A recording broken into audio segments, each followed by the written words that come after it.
Hello, welcome back to Brown Bird News. I hope 2021 has brought many birds to your bird feeders.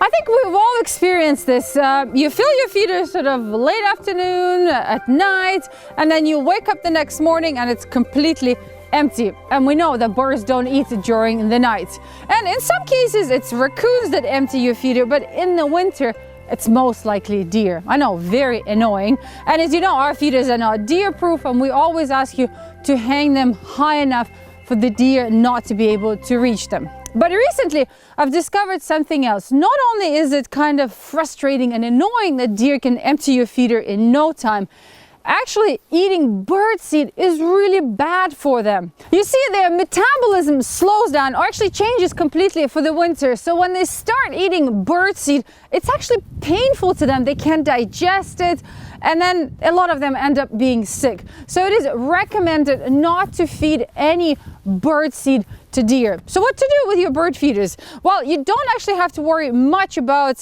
bird feeders like the Niger or the nut feeder or the suet, because deer have a hard time extracting food from them, so they leave them alone.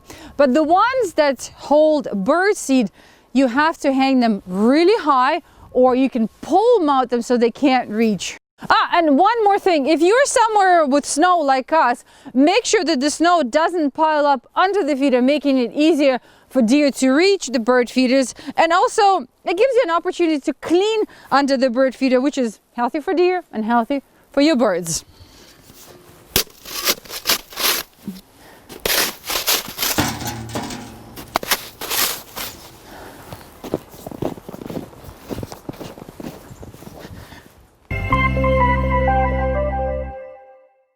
For the past 4 years, David Kaminsky-Morrow has been feeding fish to a number of herons at a central London park in England.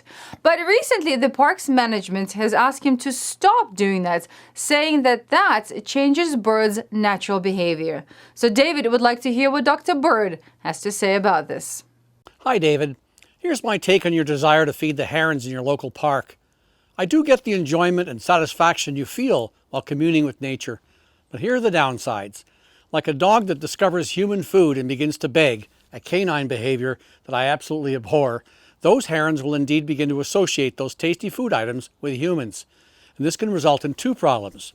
First, they may begin to approach other humans for similar handouts who may not be as kind to them.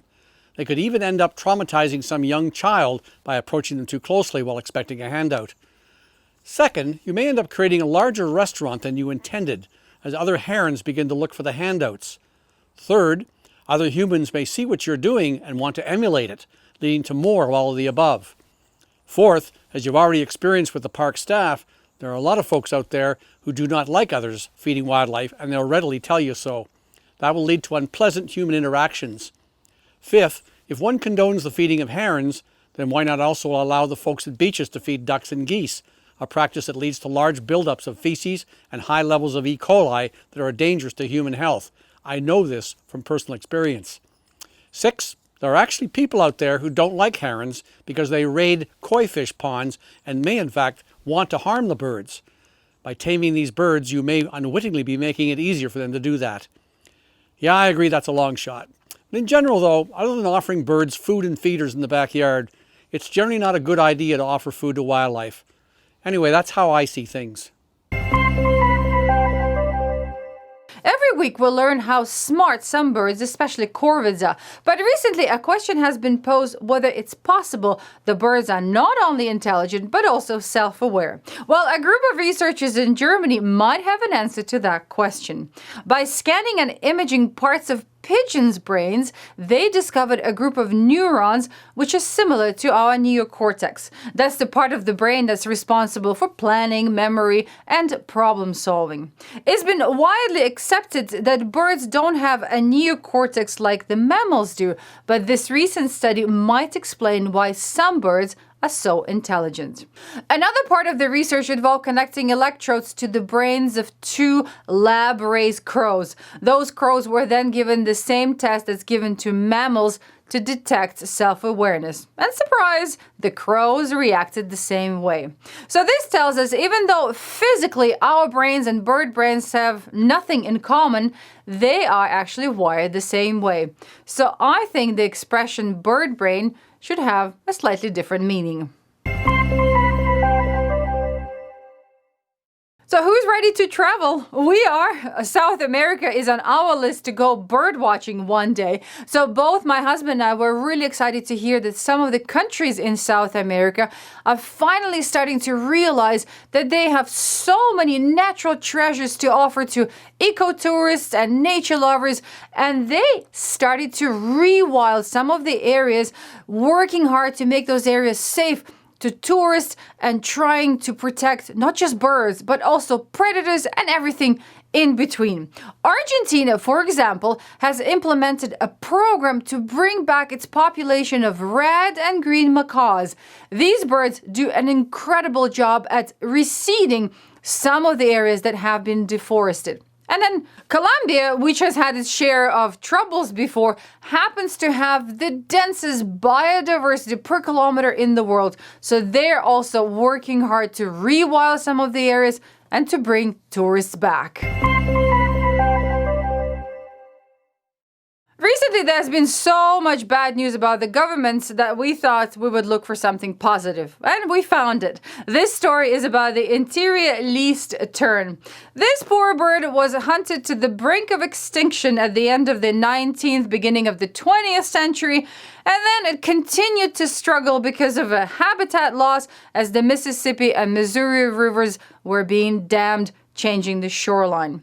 And then in 1985, the Least Tern was put on the endangered list. And ever since, the U.S. Fish and Wildlife, the Army Corps of Engineers, and countless volunteers and organizations have been working hard to bring it back from the edge of extinction. Well, as of January 12th, 2021, this bird is no longer on the endangered list. Its population is now 18,000 and is growing steadily. Well, I can't believe that the first contest of 2021 is now over. Let's check out the top 5.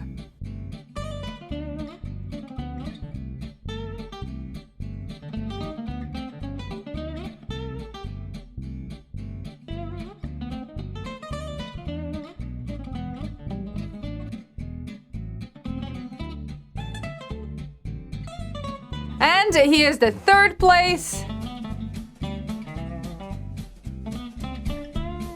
the second place, and the grand prize winner. Congratulations, everybody. February is all about love. So our theme is Love is in the Air. Looking forward to seeing what you guys come up with. Well, goodbye, everyone. Please don't forget, if you participate in our photo contest, to identify the birds. Take care, everyone. I'll see you in 2 weeks.